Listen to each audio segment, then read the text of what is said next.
Assalamualaikum warahmatullahi wabarakatuh. Berjumpa lagi dengan saya di channel Si Kumbang JFarm. Cukup lama nggak upload video, sudah semingguan.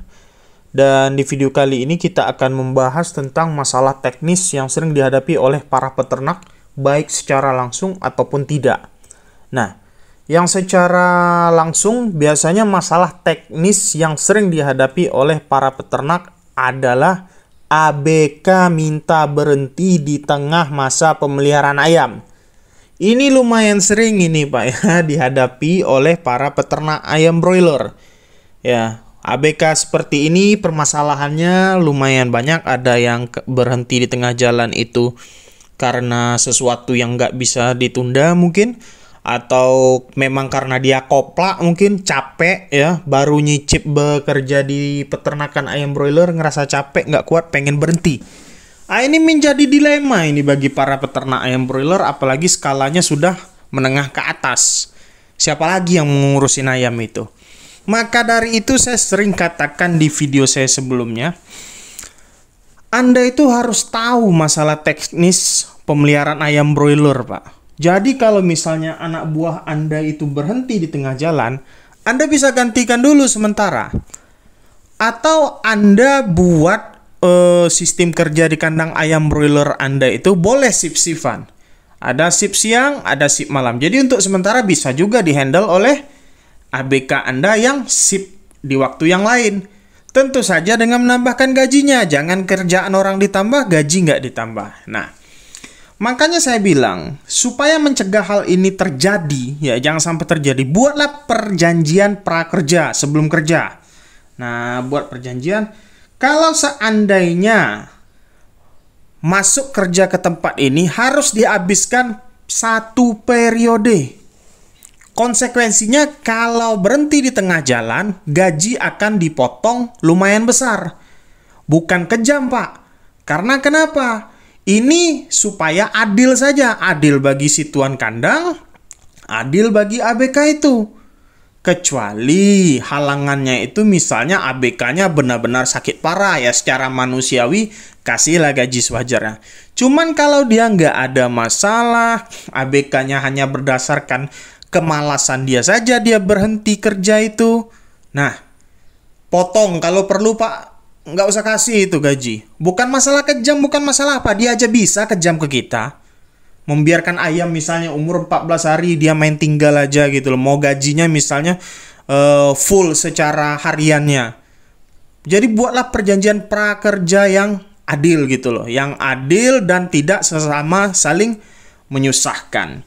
Karena kenapa? Yang namanya ayam broiler ini Pak, kalau sampai yang mengurusnya itu gonta-ganti, ada risiko ayam broiler itu trouble gitu. Ya, ada risiko misalnya ketika cara pengurusan itu, bahkan pengurusnya diganti, ada masalah nanti di ayam broilernya. Makanya hati-hati dalam mencari ABK. Saya pernah mengalami hal ini, tapi saya tetap berikan gaji kepada ABK saya itu. Dan memang susah jadinya Pak. Karena kenapa? Aturan kita ada kerjaan di tempat lain, terpaksa ngurusin ayam broiler kita itu. Coba bayangin, kalau ada yang bilang, wah kejam, gajinya nggak dibayar full. Ya dia aja kerja nggak full gitu loh. Ya jadi yang bagi ingin yang kerja di ayam broiler, pikirkan masak-masak. Habiskan betul-betul 1 periode dan bilang ke bos Anda. Jauh-jauh hari, misalnya nih ayam kira-kira 2 minggu lagi mau panen. Anda nggak betah lagi kerja di situ. Ngomong, bos, saya cukup 1 kali panen ini. Saya mau berhenti. Jadi bos Anda itu nggak kelabakan gitu loh cari penggantinya. Jadi Anda enak, bos Anda enak. Jangan ninggalin kelakuan buruk, perangai buruk ketika Anda meninggalkan tempat kerja. Nah ini masalah teknisnya ya Pak ya. Jadi hati-hati bagi tuan kandang yang ingin mencari ABK atau pegawai ya. Jangan cari ketika ada orang melamar kerja tempat Anda, lihat dulu fisiknya. Walaupun kecil, kalau dia kuat, kemauannya kuat, bisa Anda ambil. Tapi ketika Anda lihat fisiknya tidak kuat, ditanya kebanyakan jawabannya lesu atau nurut aja, sebaiknya pikirkan lagi itu. Bakal menyusahkan Anda itu Pak. Ya, kebanyakan orang ini kuat di awal, ketika udah di tengah-tengah melempem gitu loh. Nah, selanjutnya masalah teknis yang sering dihadapi oleh para peternak adalah dengan warga sekitar. Ketika Anda membuat kandang di suatu daerah, kebanyakan itu yang bermasalah warga sekitar. Dari yang meminta jatah ayam. Ya, ayam belum panen, dia udah datang duluan ke kandang itu. Minta ayam. Sekali dikasih dianggapnya jatah, dianggapnya kewajiban, Pak. Dan dia merasa, oh saya ini kayaknya ditakutin nih oleh yang punya kandang di dalam sana. Besok saya mau minta ayam lagi. Ujung-ujungnya sekali 3 hari dia minta ayam. Pernah itu saya ngalamin. Tegasin, Pak. Makanya saya bilang, kalau Anda buat kandang itu jelas aturannya. Ada surat izinnya. Ada surat resminya.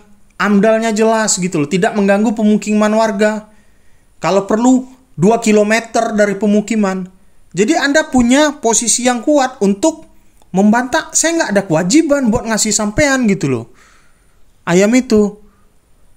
Tapi kalau misalnya Anda kandangnya itu hanya 100 meter dari pemukiman warga, memberikan dampak kepada lingkungan di tempat kandang Anda itu, ya itu Anda wajib memberikan kompensasi. Tapi kalau sudah sesuai dengan aturan, sudah ada surat izin, persetujuan dan sebagainya, Anda tidak mempunyai kewajiban apa-apa selain kewajiban membayar pajak kepada negara.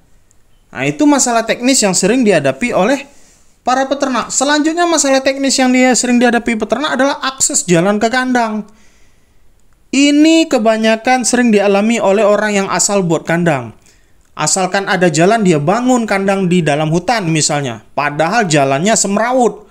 Semraut di sini tanah merah, ketika hujan tidak bisa dimasuki oleh mobil. Masuknya cuma bisa pada musim kemarau aja. Kalau musim hujan susah masuk ya. Susah, Pak. Kalau waktu Anda panen itu misalnya hujan turun, gimana coba?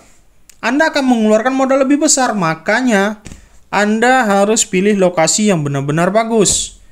Kalau perlu lokasinya itu jauh dari pemukiman warga tapi di pinggir jalan. Contohnya di jalan-jalan lintas yang belum ada pembangunan itu, Pak, yang banyak padang ilalang itu. Coba Anda beli tanah di situ. Nah, itu akses jalannya bagus. Senang PT yang kayak gitu.